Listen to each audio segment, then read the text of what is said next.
بسم اللہ الرحمن الرحیم۔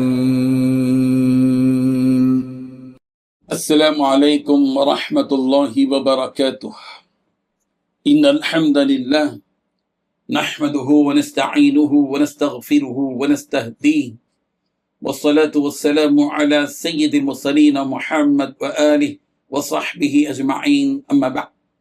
حاضرین و ناظرین، یہ درس قرآن نمبر 153 ہے، اور آج سورۃ البقرہ کی صرف ایک آیت کی تلاوت و تشریح کی جائے گی، آیت نمبر 194۔ اعوذ باللہ من الشیطان الرجیم، بسم اللہ الرحمن الرحیم۔ الشہر الحرام بالشہر الحرام والحرمات قصاص فمن اعتدى علیکم فاعتدوا علیہ بمثل ما اعتدى علیکم واتقوا اللہ واعلموا ان اللہ مع المتقین۔ صدق اللہ العظیم۔ لفظی ترجمہ یوں ہے، الشہر الحرام، حرمت والا مہینہ، بالشہر الحرام، حرمت والے مہینے کا بدلہ ہے، والحرمات قصاص، اور حرمتوں پر بھی بدلے کے احکام جاری ہوتے۔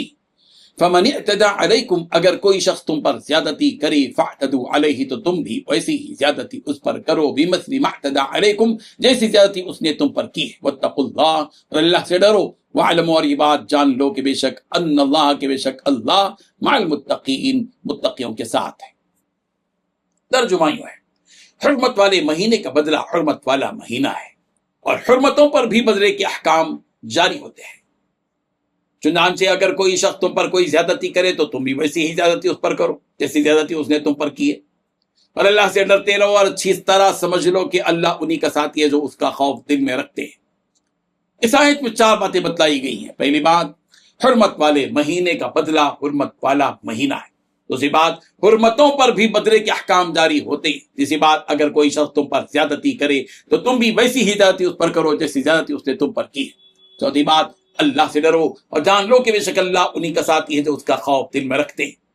بزرگان محترم، 7 سن ہجری کو جب رسول رحمت صلی اللہ علیہ وسلم صحابہ کرام رضی اللہ عنہم کے ساتھ عمرے کی قضاء کے لیے مکہ مکرمہ تشریف لائے تو وہ ذی قعدہ کا مہینہ تھا، اور یہ مہینہ حرمت والا مہینہ تھا۔ مسلمانوں کو مکے کے مشرکین سے خطرہ تھا کہ کہیں یہ لوگ حملہ نہ کر دیں، اور اگر حملہ کر دیں گے تو ایک تو حرم جیسے امن کی جگہ میں قتال ہوگا، اور دوسرے حرمت والے مہینے میں بھی قتال ہوگا۔ پچھلی آیت میں ایک مسئلے کا حل پیش کیا گیا کہ اگر حرم میں وہ لوگ قتال کرے تو تم بھی قتال کرو، اور اس آیت میں حرمت والے مہینوں میں اگر وہ لوگ قتال کرے تو تمہیں بھی اس کے بدلے میں قتال کرنے کی اجازت دی گئی ہے۔ پھر اس پر مزید وضاحت بھی کر دی گئی کہ اگر کوئی شخص تم پر زیادتی کرے تو تم بھی ویسی ہی زیادتی اس پر کرو جیسی زیادتی تم پر کی گئی ہے۔ اس صورتحال میں مسلمانوں کو انتقام کی حد تک اجازت دی گئی ہے، جس قدر وہ حد سے تجاوز کرے تو تم بھی کرو، اور اس صورت میں بھی اللہ سے ڈرنے کا حکم دیا گیا کہ واتقوا اللہ، اللہ سے ڈرو، اور یہ بات یاد رکھو کہ اللہ سے ڈرنے والوں کے ساتھ اللہ تعالیٰ ہوتے ہیں۔ اگر تم جنگ کی صورت میں تقوی کی روش چھوڑ دو گے تو اس کا واضح مطلب یہ ہے کہ تم اللہ تعالیٰ کی مدد اور اس کی معیت سے دور ہو جاؤ گے۔ حرمت والے ان 4 مہینوں کے سلسلے میں اسی صورت میں چند آیتوں کے بعد یہ آیت پڑھیں گے کہ یسألونک عن الشہر الحرام قتال فیہ، کہ لوگ آپ سے پیغمبر پوچھتے ہیں کہ اشہر حرم میں قتال کے سلسلے میں، جس میں حرمت والے مہینے میں قتال کو بڑا گناہ قرار دیا گیا ہے۔ قرآن مجید کی مختلف آیتوں میں قصاص وغیرہ کا تذکرہ موجود ہے۔ سورہ بقرہ کی آیت نمبر 178 میں گزرا، یا ایھا الذین آمنوا کتب علیکم القصاص بالقتل۔ سورہ بقرہ کی آیت نمبر 179 میں ہے، وَلَكُمْ فِي الْقِصَاصِ حَيَاةٌ يَا أُولِي الْأَلْبَابِ۔